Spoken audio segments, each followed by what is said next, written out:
Assalamualaikum warahmatullahi wabarakatuh.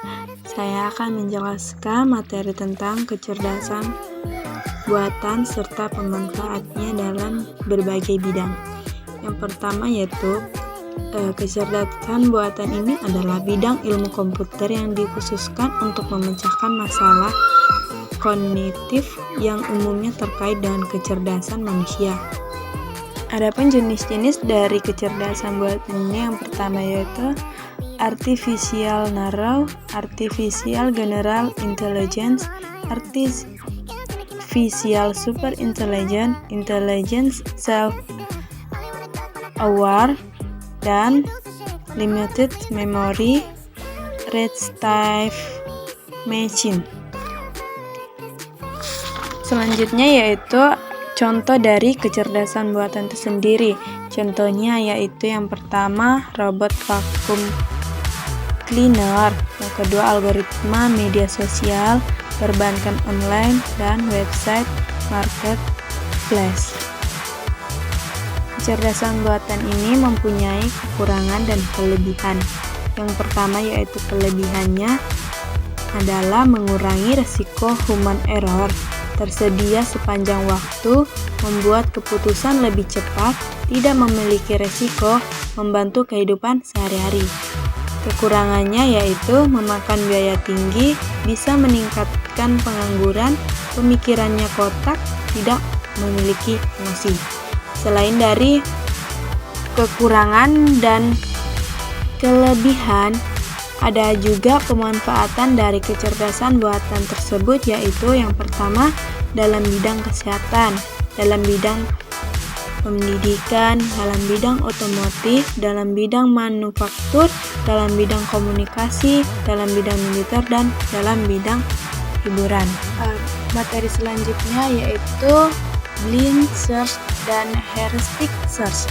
Blind search merupakan pencarian asal jika solusi sudah ditemukan, maka pencarian akan dihentikan. Jika dibuat skemanya, pencarian buta hanya mengenal 3 bagian, yaitu masalah, pencarian, dan solusi. Heuristic searching merupakan metode pencarian yang memperhatikan nilai heuristik atau nilai perkiraan. Dalam heuristic search terdapat 5 jenis, yaitu general and text, till climbing, best first search, greedy best, dan start. Sedangkan dalam metode pencarian buta ini dibagi menjadi 2, yaitu BFS atau breadth first search dan DFS atau depth first search. Sistem pakar. Sistem pakar adalah suatu cabang dari AI khusus untuk penyelesaian masalah tingkat manusia yang pakar. Adapun komponen dari sistem pakar ini yaitu yang pertama basis pengetahuan, mesin inferensi, basis data atau memori kerja, dan antarmuka pemakai. Adapun ciri-cirinya yaitu terbatas pada dominan keahlian tertentu, dirancang untuk dapat dikembangkan secara bertahap, dan keluarnya bersifat anjuran. Jenis-jenisnya yaitu ada interpretasi, prediksi, diagnosis, desain, dan planning desk. Selain itu ada juga kelebihan dan kelemahannya. Kelebihannya yaitu memberikan respon yang cepat, meningkatkan output dan produktivitas. Sedangkan kelemahannya yaitu sulit dikembangkan dan sistem pakar tidak 100% bernilai benar. Selanjutnya, jaringan syarat tiruan. Definisi jaringan syarat tiruan merupakan sistem pemroses informasi yang memiliki karakteristik mirip dengan jaringan syarat tiruan.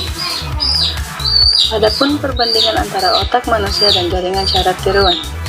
Jaringan syarat tiruan terinspirasi dari penelitian kecerdasan buatan, terutama percobaan untuk menirukan fault tolerance dan kemampuan untuk belajar dari sistem syarat biologi dengan model struktur low level terotak. Adapun perkembangan jaringan syarat tiruan, pertama kali dikenalkan oleh McCulloch dan Pitts pada tahun 1993. Tahun 1998, Rosen Black memperkenalkan dan mulai mengembangkan model jaringan yang disebut perceptron.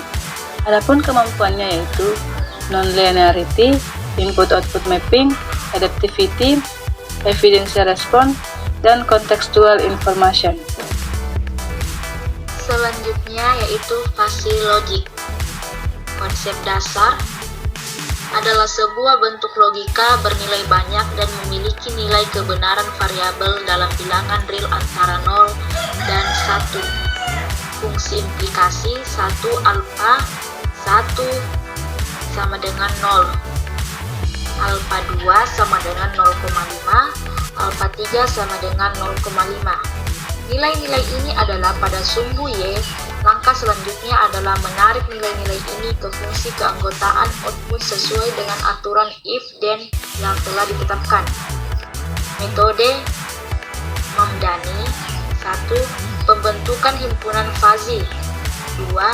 Fazifikasi 3. Operasi logika fuzzy 4. Implikasi dan 5. Agregusi. Sekian. Selanjutnya, multiplayer perception.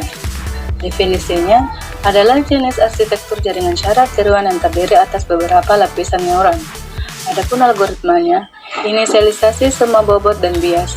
Set learning A sama dengan 1 atau 0 lebih kecil dari A lebih kecil sama dengan 1. Adapun langkah-langkahnya, set input dengan nilai faktor input XI sama dengan SI, hitung respon untuk unit output, perbaiki bobot dan bias jika terjadi error. Mempresentasikan materi tentang representasi pengetahuan, di mana terdapat definisi, di mana definisi adalah cara untuk menyajikan pengetahuan yang diperoleh ke dalam suatu skema atau diagram tertentu. Yang kedua, tujuan, di mana tujuan menangkap sifat-sifat penting dari pengetahuan, membuat seseorang pemrogram mampu mengekspresikan pengetahuan untuk mendapatkan solusi permasalahan. Yang ketiga, jenis-jenis. Terdapat beberapa jenis. Yang pertama itu representasi network, representasi terstruktur, fuzzy logik, jaringan syarat tiruan, algoritma genetika. Yang keempat, karakteristik, di mana terdapat beberapa karakteristik. Yang pertama itu mengemukakan hal secara eksplisit, membuat masalah menjadi transparan, komplit dan efisien, menampilkan batasan alami yang ada.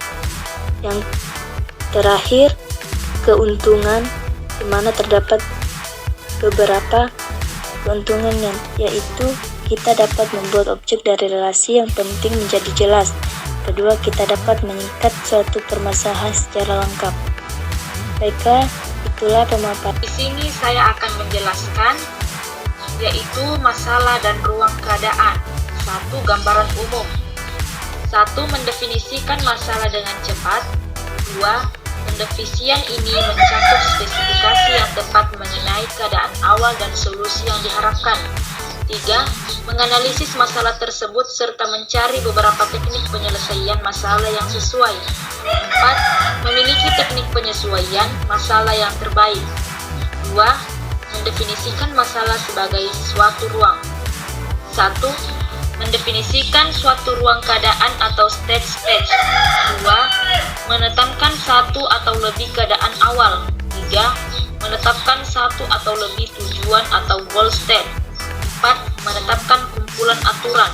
3. Cara untuk mempresentasikan ruang keadaan. 1. Graf keadaan. 2. Pohon pelacakan atau pohon pencarian. 3. Bond and or. Sekian. 3 contoh penerapan AI dalam kehidupan sehari-hari. Yang pertama, game online. Yang kedua, filter Instagram. Dan yang ketiga adalah m-banking. Salah satu AI yang sering kita gunakan yaitu game online. Teknologi AI dalam game online mampu memberikan pengalaman yang menantang bagi para gamers. Yang kedua yaitu filter Instagram.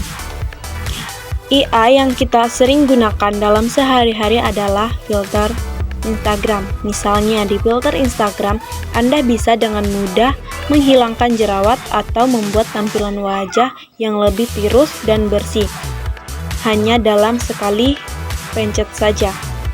Yang ketiga yaitu BCA Mobile. BCA Mobile merupakan salah satu AI yang kita temukan dalam kehidupan sehari-hari. Misalnya, kita dapat temukan di dalam mobile ini terdapat seperti peringatan saldo berkurangnya atau peringatan ketika nasabah menggunakan kartu kredit untuk membeli sesuatu. AI di sini bertugas memberikan verifikasi terhadap setiap pembelian untuk mencegah penggunaan yang salah pada kartu kredit. Nah, itulah tadi penerapan AI dalam kehidupan sehari-hari. Dan sekaligus penutup dari materi kecerdasan buatan. Yang pertama tadi adalah mind mapping, dan yang kedua ini yaitu 3 contoh penerapan dalam AI tersebut atau kecerdasan buatan. Terima kasih.